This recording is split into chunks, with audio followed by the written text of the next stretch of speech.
అపోస్తలుల కార్యములు 11వ అధ్యాయము.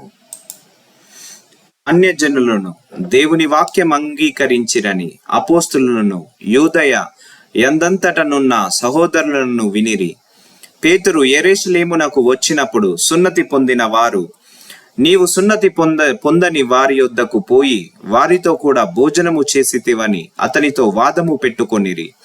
అందుకు పేతురు మొదట నుండి వరుసగా వారికి ఆ సంగతి ఇలాగు వివరించి చెప్పెను.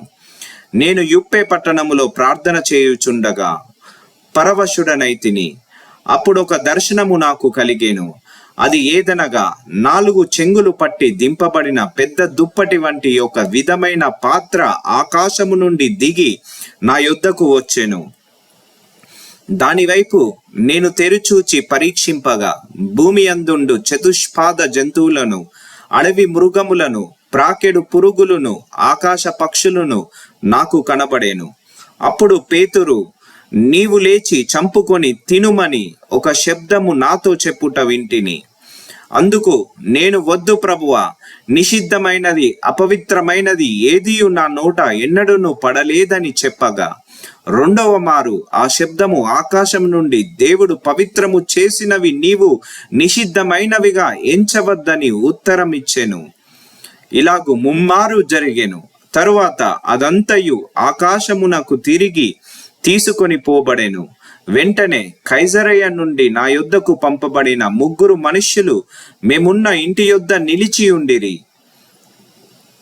అప్పుడు ఆత్మ, నీవు భేదమేమియు చేయక వారితో కూడా వెళ్ళుమని నాకు సెలవిచ్చెను.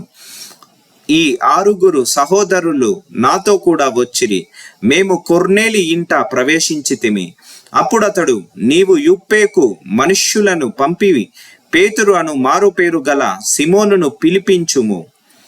నీవును నీ ఇంటి వారందరూను ఏ మాటల వలన రక్షణ పొందుదురో ఆ మాటలు అతడు నీతో చెప్పునని తన ఇంట నిలిచి తనతో చెప్పిన ఒక దేవదూతను చూచిన సంగతి మాకు తెలిపెను. నేను మాటలాడనారంభించినప్పుడు పరిశుద్ధాత్మ మొదట మన మీదికి దిగిన ప్రకారము వారి మీదికి దిగెను. అప్పుడు యోహాను నీళ్లతో బాప్తిజం ఇచ్చెను గాని మీరు పరిశుద్ధాత్మలో బాప్తిజము పొందురని ప్రభువు చెప్పిన మాట నేను జ్ఞాపకము చేసుకొంటిని.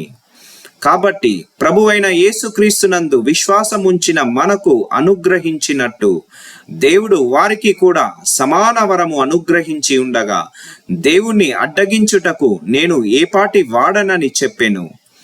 వారు ఈ మాటలు విని మరేమి అడ్డము చెప్పక, అట్లయితే అన్యజనులకును దేవుడు జీవార్థమైన మారు మనస్సు దయచేసి ఉన్నాడని చెప్పుకొనుచు దేవుణ్ణి మహిమపరిచిరి. స్టెఫను విషయములలో కలిగిన శ్రమను బట్టి చెదిరిపోయిన వారు యూదులకు తప్ప మరి ఎవనికి నీ వాక్యము బోధింపక ఫెనీకే, కుఫ్రా, అంతియొకయ ప్రదేశముల వరకు సంచరించిరి. కుఫ్రీయులు కొందరును కురేనీయులు కొందరును వారిలో ఉండిరి. వీరు అంతియొకయ్యకు వచ్చి గ్రీసు దేశపు వారితో మాటలాడుచు ప్రభువైన యేసును గూర్చిన సువార్త ప్రకటించిరి. ప్రభు హస్తము వారికి తోడైయుండెను గనుక నమ్మిన వారనేకులు ప్రభు తట్టు తిరిగిరి. వారిని గూర్చిన సమాచారము యెరూషలేములోనున్న సంఘపు వారు విని బర్నబాను అంతియొకయ వరకు పంపిరి. అతడు వచ్చి దేవుని కృపను చూచి సంతోషించి ప్రభువును స్థిర హృదయముతో హత్తుకొనవలెనని అందరినీ హెచ్చరించెను. అతడు పరిశుద్ధాత్మతోను విశ్వాసముతోను నిండుకొనిన సత్పురుషుడు. బహుజనులు ప్రభువు పక్షమున చేరిరి. అంతటా అతడు సౌలును వెదుకుటకు తార్సునకు వెళ్ళి అతనిని కనుగొని అంతియొకయ్యకు తోడుకొని వచ్చెను. వారు కలిసి 1 సంవత్సరమంతయు సంఘములో ఉండి బహుజనములకు వాక్యమును బోధించిరి. మొట్టమొదట అంతియొకయ్యలో శిష్యులు క్రైస్తవులనబడిరి.